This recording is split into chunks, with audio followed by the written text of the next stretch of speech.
अस्सलामुअलैकुम। कल एक सवाल पूछा गया था कि नशा, सुरूर और खुमार में क्या फ़र्क है। तो मैंने उनको जवाब दिया था कि ये थोड़ी तफसीली बात है, इसलिए मैं आपको लिखकर जवाब नहीं दे सकता। तो इस पर एक वीडियो बना देता हूँ। तो वीडियो आपके सामने है। पहली बात, नशा किसे कहते हैं? तो हम सभी लोग जानते हैं नशा एक बुरी चीज़ है। नशा सिर्फ हमारी जिस्मानी हरकत में तब्दीली का नाम नहीं है, बल्कि नशा तो वो भी है जो लोगों को दौलत का नशा हो जाता है, किसी को अपनी ताकत का नशा हो जाता है, किसी को हुक्मरानी का नशा हो जाता है। नशा कई मानी में इस्तेमाल होता है। तो यहाँ जिस नशे की मैं बात कर रहा हूँ वो कई मानी में नहीं, बल्कि सिर्फ एक मानी में इस्तेमाल होता है। वो है कि इंसान खुद फरामोश हो जाता है, यानी खुद को फरामोश कर देता है। इंसान खुद को भूल जाता है। तो इंसान जैसे ही खुद को भूलेगा, जाहिर सी बात है वो दुनिया को भूलेगा, वो दूसरे को भूलेगा। इसलिए ये बहुत बड़ा गुनाह है, क्योंकि इंसान जब खुद को भूल जाएगा तो अल्लाह पाक को भी भूल जाएगा, वो नबी पाक सल्लल्लाहु अलैहि वसल्लम को भी भूल जाएगा।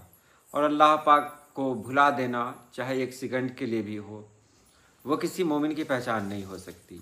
तो नशा को आपने जान लिया। नशा उसको कहते हैं जैसे शराब पीकर, भांग खाकर या और भी जो नशीली चीज़ें होती हैं, उसका इस्तेमाल करके इंसान जब अपने आप को भूलने लगता है, एक ऐसी कैफियत उसके अंदर आ जाती है, उसके ऊपर एक ऐसी कैफियत आ जाती है जिसमें वो अपने आप को भूलने लगता है, उसे कहते हैं नशा। तो नशा में बेखुदी होती है, खुद फरामोशी होती है। तो इसमें लोग खुद को ही नहीं भूलते, बल्कि दुनिया को भूल जाते हैं, खुदा को भी भूल जाते हैं। तो ये नशा है। अब बात हो रही थी कि सुरूर किसे कहते हैं और खुमार किसे कहते हैं, क्या तीनों एक ही है?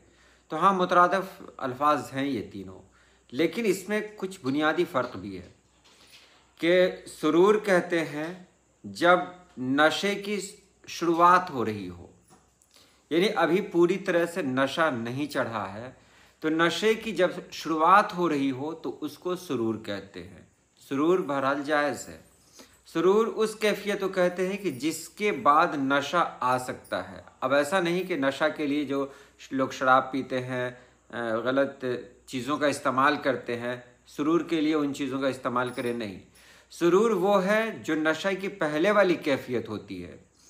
तो ये सुरूर आपको कोई नगमा सुनकर भी आ सकता है, ये सुरूर अपने लोगों से मिलकर भी आ सकता है, या अपने लोगों के बारे में आप कुछ सोच रहे हैं तो उस सोच से भी इस तरह का सुरूर पैदा होता है। सुरूर जायज़ है और ये एक अच्छी कैफियत है जिससे इंसान अंदर से खुश हो जाता है। तो नशे की पहले वाली जो कैफियत होती है उसको सुरूर कहते हैं। और नशे की आखिरी जो कैफियत होती है, यानी नशा चढ़ा और चढ़ने के बाद जब नशा उतर रहा है, तो उसको कहते हैं खुमार। खुमार नशे के उतरने की कैफियत है, यानी उसमें इंसान का हाथ पांव ढीला हो जाता है, बदन में ऐंठन होने लगती है, इंसान बेतुकी बातें करने लगता है। नशे में तो वो बेसुध हो सकता है, लेकिन जब उसको थोड़ा थोड़ा होश आने लगता है तो उस कैफियत को, थोड़ा थोड़ा नहीं, मतलब ऐसी कैफियत हो जाए उसकी कि वो नॉर्मल लगने लगे, नॉर्मल हो नहीं लेकिन नॉर्मल की तरह लगने लगे, उसके अंदर एक हल्का सा नशा हो, एक ऐसा नशा जो उसके अंदर खुशी का एहसास पैदा करे, तो इसको खुमार कहते हैं। तो तीनों एक ही चीज़ है, लेकिन बुनियाद है नशा। अब इस नशे की शुरुआत होती है सुरूर से, और इसकी जो मतलब इसका जो ख़ात्मा होता है, ये जो ख़त्म होता है नशा, तो ये खुमार पे ख़त्म होता है। उम्मीद है आपने समझ लिया होगा। तो इस तरह का कोई सवाल अगर आपके जहन में आता है तो आप कमेंट बॉक्स में ज़रूर लिखें, इंशाअल्लाह उस पर वीडियो बनाई जाएगी। तो आज के लिए इतना ही। अल्लाह पाक आप सभी लोगों को खुश रखे, आबाद रखे। अल्लाह हाफिज़।